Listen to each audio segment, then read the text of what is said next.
and I just disagree with so much of the output on there. And obviously they put on people.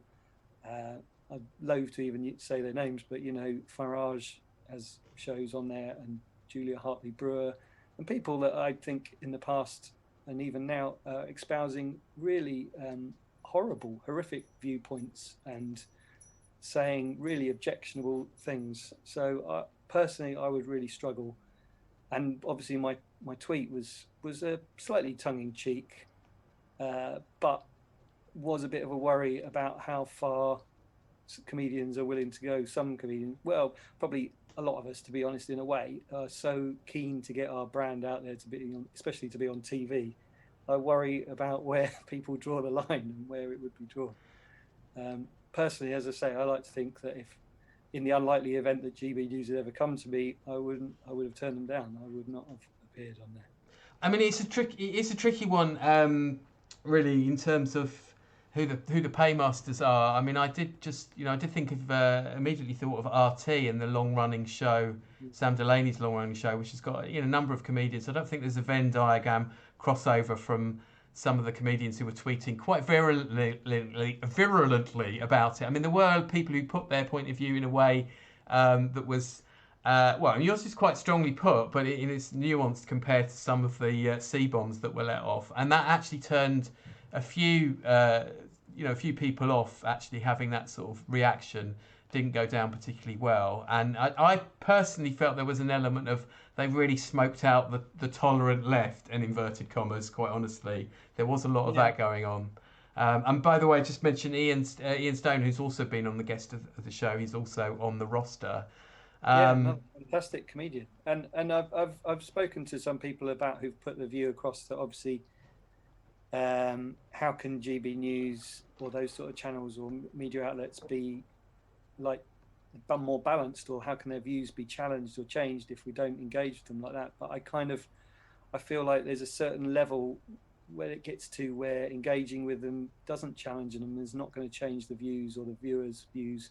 All it does is legitimizes them as a media outlet, and legitimizes, because they can then say, oh, well, look, we have a few lefty comedians on, we have some balanced views, we have a bit of debate.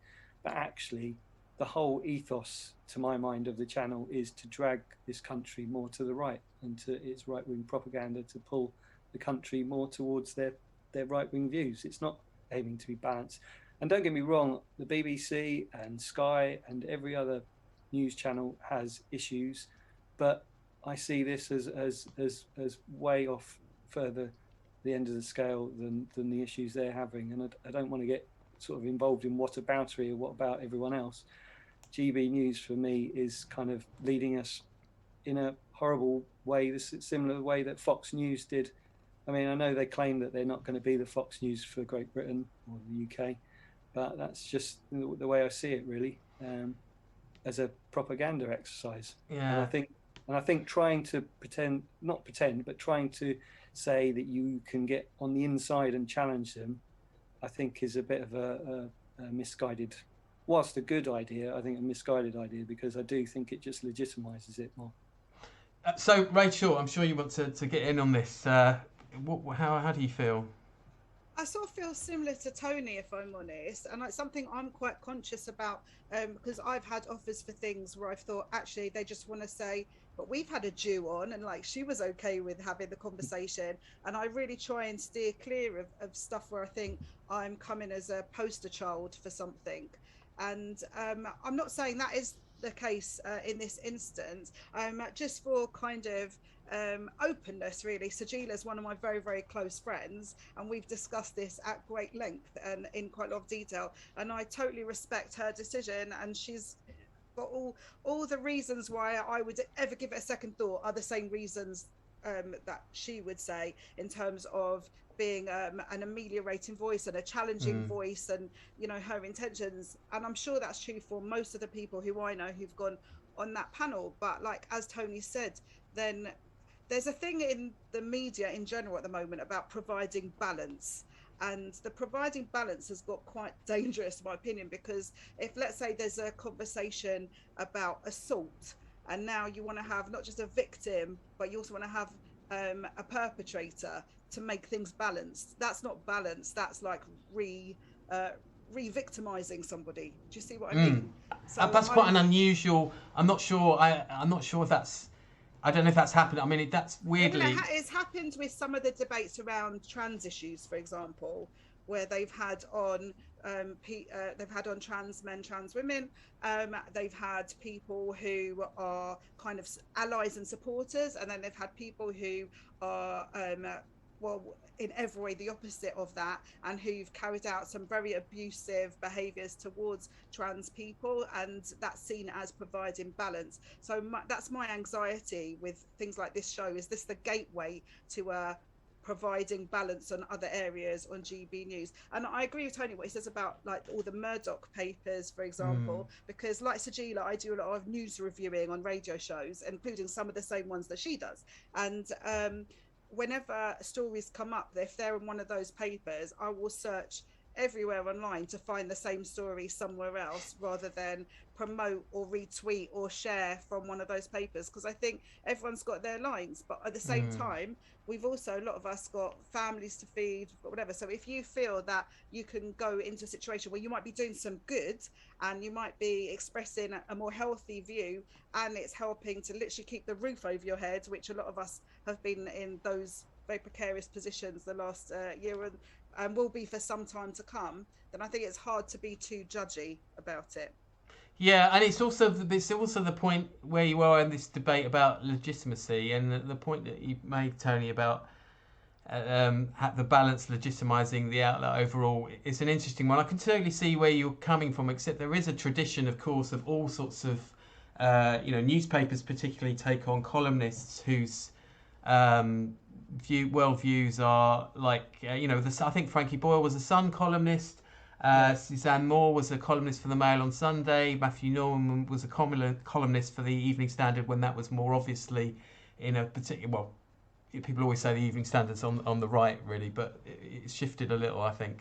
But so there is a tradition, essentially, is what I'm saying. There is a counterweight tradition, and so when I watch GB News, I will watch headliners.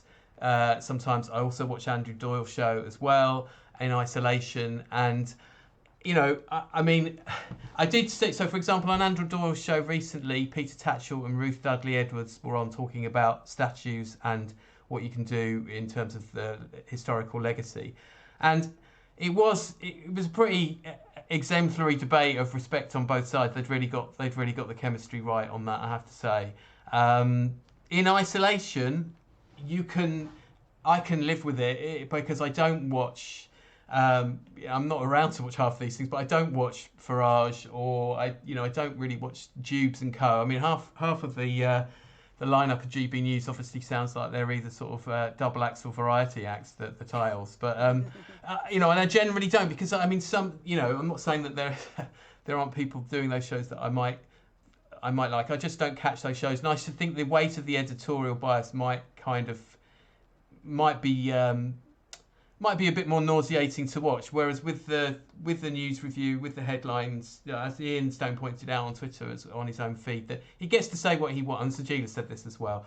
They do get to say what they want, and she has had some, really good feedback from viewers who were watching it, and then you have to extend it out to all the guests who were invited to speak on other shows on GB News. So I've seen Stella Creasy recently on a GB News show, and I'm sure there are other Labour MPs. I mean, they wouldn't be able to exist without some balance. It's tricky. I mean, one thing I'll say about your tweet, Tony, that had GB News followed the vein of your tweet, they might not have had the technical problems at the start in terms of sound and lighting, but Just very, very talented. Not so helpful to my grandparents. Well, I was going to say, yeah, totally. At the end of the day, I made it was a bit of a knee-jerk, but I thought reasonably funny joke, sort of like taking, comedic principle of taking everything to a huge exaggeration, isn't it?